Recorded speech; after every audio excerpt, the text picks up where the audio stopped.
pocity. Oheň ve mně plál, tenkrát jsem to chtěl vzdát.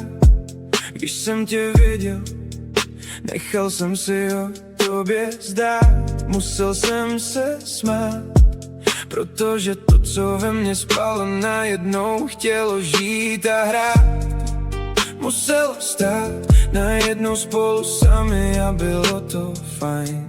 Povídat jsme si mohli hodiny a přesto nešli spát. Měli jsme si vždy co říct, nemusel jsem jíst ani pít, jen vedle tebe být. V ten moment jsem věděl, že chci ten příběh žít. Byla jsi moje fantazie, byla jsi moje euforie, byla jsi to, co jsem hledal léta. Byla jsi okamžik, který jen kvetá. Byla jsi má dokončená věta. Byla jsi má princezna. Najednou se ve mně balily pocity smíšené. Nevěděl jsem, co se to se mnou děje. Bylo to zvláštní, ale když jsem byl s tebou, byl jsem na chvíli šťastný. Cítil jsem lásku, ale srdce měl jsem zlomené. Když jsem viděl krásku, myslel jsem jen na tebe. Holka jako z obrázku neměla na tebe.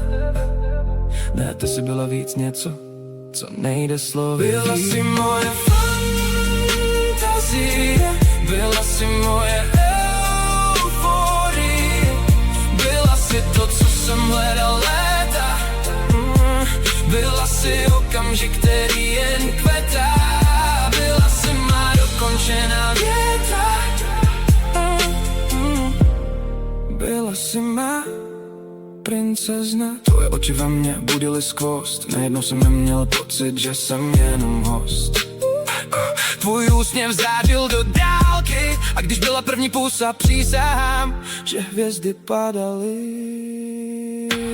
Byla jsi moje fantazie, byla jsi moje euforie, byla jsi to, co jsem hledal léta. Byla jsi okamžik, který jen kvetá. Byla jsi má dokončená věta. Byla jsi má princezna. Na konci světa najednou z pocitu se vytvořil vztah. Tolikrát jsem děkoval a snažil se neprojevit strach. Začali jsme žít a společně sny plně, že svůj konec důležité je špatné věci zahodit. Možná jsme šli každý jinam, možná to tak mělo být, ale to, co jsme kdysi měli, to se nedá zapomenout ani skrýt. Někdy, když hvězdy padají, vzpomenu si na ten den, na první pusu pod nebem, na chvíli, kdy jsem byl víc než jen. Chci ti poděkovat za to krásné a věř, že budeš v mém srdci, dokud nezhasne. Byla jsi moje fantazie, byla jsi moje euforie, byla jsi to, co jsem hledal léta. Byla jsi okamžik, který jen kvetá. Byla jsi má dokončená věta. Byla jsi má princezna.